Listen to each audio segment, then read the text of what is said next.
नई शिक्षा नीति 2020 अंतरिक्ष वैज्ञानिक के कस्तूरी रंगन की अध्यक्षता वाली समिति की रिपोर्ट पर आधारित है। वर्ष 2030 तक 100% नामांकन के लिए सरकार द्वारा योजना बनाई गई है।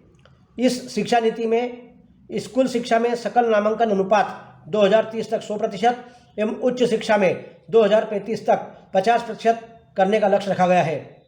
स्कूल एवं उच्च शिक्षा में समता, समानता एवं समावेशन में स्थायी सुधार के लिए इस नीति में विशेष रूप से सामाजिक आर्थिक रूप से वंचित समूह के छात्रों में विद्यमान असमानता को दूर करने के प्रावधान हैं, जिनसे ऐसी अपार संभावनाओं के द्वार खुलेंगे जो व्यक्तियों और समुदायों को भी प्रतिकूल परिस्थितियों के कुचक्र से निकाल सकेगा। सामाजिक आर्थिक रूप से वंचित समूह के लिंग, सामाजिक सांस्कृतिक पहचान, भौगोलिक पहचान, सामाजिक आर्थिक स्थिति, अक्षमता, पलायन के कारण जो विभेद विद्यमान है उसे दूर करने के लिए समुचित सरकारी निधि का निर्धारण करने, SEDG के लिए विशेष शिक्षा क्षेत्र घोषित करना, अधिक छात्रवृत्ति, प्रवेश प्रक्रिया को समावेशी बनाना, संस्था में पहुंचने के लिए परिवहन सुविधा प्रदान करने, जागरूकता अभियान चलाने, शिक्षा कार्यक्रम को अधिक रोजगारपरक बनाने, जेंडर समावेशी निधि का गठन करने, सशर्त नगद हस्तांतरण करने, निःशुल्क छात्रावासों का निर्माण करने, दिव्यांगजन अधिकार अधिनियम 2016 के प्रावधानों का कठोरता से पालन कराने और मूल दिव्यांगता वाले बच्चों के पास नियमित या विशेष स्कूली शिक्षा का विकल्प प्रदान करने, उपयुक्त आकलन एवं प्रमाणन के लिए अनुकूलन इकोसिस्टम बनाने, ब्रिज पाठ्यक्रम बनाने, कस्तूरबा गांधी बालिका विद्यालयों को सुदृढ़ बनाने और बेहतर भागीदारी और सीखने के परिणामों के लिए उचित प्रौद्योगिकी का निर्माण एवं विकास को सम्मिलित किया गया है।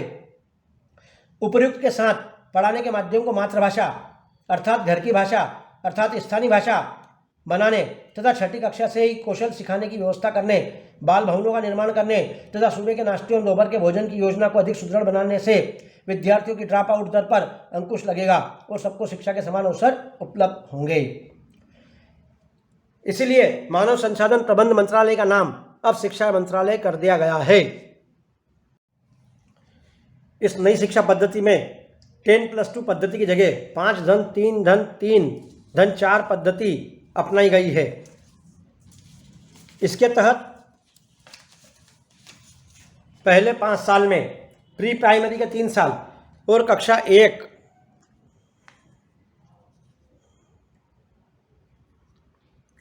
इसके तहत पहले 5 साल में प्री प्राइमरी के 3 साल और कक्षा 1 व 2 सहित फाउंडेशन स्टेज शामिल होंगे पहले 5 वर्ष में। अब देखिए, बच्चों की आयु है 3 वर्ष, वो नर्सरी में भर्ती होगा। फिर बच्चे की आयु है 4 वर्ष, वो LKG में भर्ती होगा।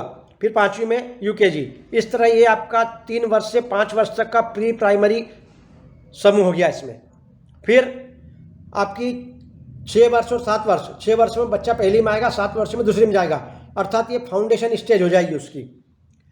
अर्थात बच्चा जो शुरू के 5 साल दिया, 5-3-3-4 में से जो 5 वाली पोजीशन है, उस 5 वाली में प्री प्राइमरी समूह जिसके अंतर्गत आंगनवाड़ी, बाल वाटिका में शिक्षा दी जाएगी।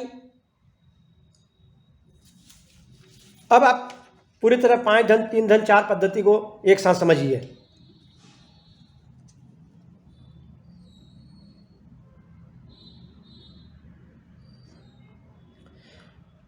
राष्ट्रीय शिक्षा नीति 2020 10+2 की जगह 5-3-3-4 पद्धति।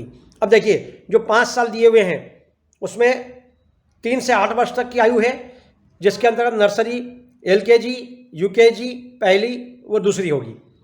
फिर अगली स्टेज धन 3 वाली है, उसमें तीसरी, चौथी, 5वीं और इसमें 9 से 11 वर्ष तक के बच्चे रहेंगे। फिर अगली स्टेज है 3 साल की, वो 6ठी, 7वीं, 8वीं, इसमें 11-14 वर्ष के बच्चे शामिल होंगे। फिर चौथी स्टेज है 9वीं, 10वीं, 11वीं, 12वीं, ये 15 से 18 वर्ष तक के बच्चे होंगे।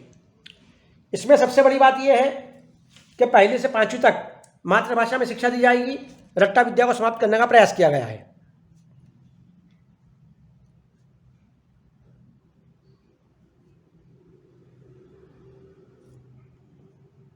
देखिए, पहले से 5वीं तक मातृभाषा में शिक्षा दी जा रही है, रट्टा विद्या को समाप्त करने की कोशिश की जाएगी। इस नीति में 3 साल की उम्र से ही बालक को औपचारिक विद्यालय जैसे आंगनवाड़ी, बाल वाटिका के माध्यम से बाल शिक्षण करवाया जाएगा, जिसमें प्रारंभिक बाल्यावस्था देखभाल एवं शिक्षा ECCE अर्थात early childhood care and education के अंतर्गत संगीत, पेंटिंग, नाटक, चित्रकला, खेल, खोज आधारित शिक्षा पर सर्वाधिक जोर रहेगा।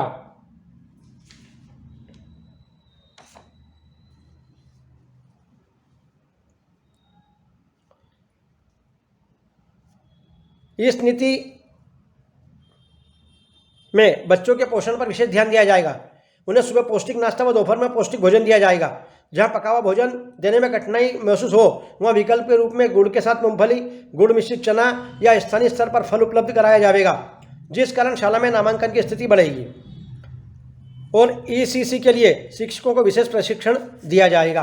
प्राइमरी स्टेज पर कक्षा 3, 4 और 5 रहेगी, जिसमें कुछ पाठ्यपुस्तक आधारित शिक्षण को सम्मिलित किया गया है। अगली मिडिल स्टेज में कक्षा 6, 7 व 8 का कक्षा शिक्षण विषय विशेषज्ञों शिक्षकों द्वारा किया जाएगा। कक्षा 6 से ही व्यावसायिक शिक्षा प्रारंभ की जाएगी, जिससे छात्रों में प्रारंभिक व्यवसायों से लेकर वर्तमान प्रौद्योगिकी से जुड़े व्यवसायों का ज्ञान प्राप्त हो सकेगा।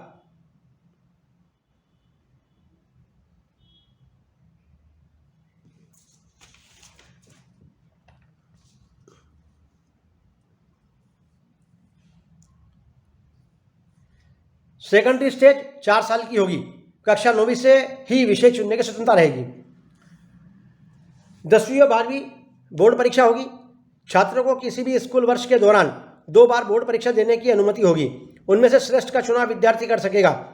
बहुविकल्पी व वर्णनात्मक दोनों तरह के प्रश्न होंगे। इन परीक्षाओं द्वारा छात्र की क्षमताओं एवं योग्यताओं का आकलन कर उसका समग्र विकास करने का प्रयास किया जाएगा।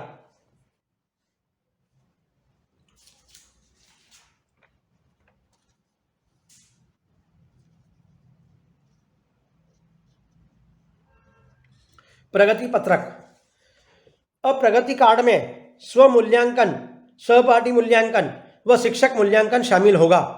शिक्षा मंत्रालय के अधीन एक राष्ट्रीय मूल्यांकन केंद्र परख, performance assessment, review and analysis of knowledge for logistic development परख की स्थापना का प्रस्ताव है, जो भारत के सभी मान्यता प्राप्त बोर्डों के विद्यार्थियों के लिए आकलन एवं मूल्यांकन के मापदंड एवं दिशा निर्देश बनाने का कार्य करेगा। साथ ही परिणामों की निगरानी के साथ साथ सभी बोर्ड के मार्गदर्शन भी करेगा। साथियों, हमने संक्षिप्त रूप में आपके लिए नई शिक्षा नीति 2020 का एक स्वरूप प्रस्तुत किया है। अब आप महाविद्यालय के लिए कृपया हमारा नेक्स्ट वीडियो देखें। तब तक के लिए देखते रहिए सफरनामा बाय मुकेश जैन।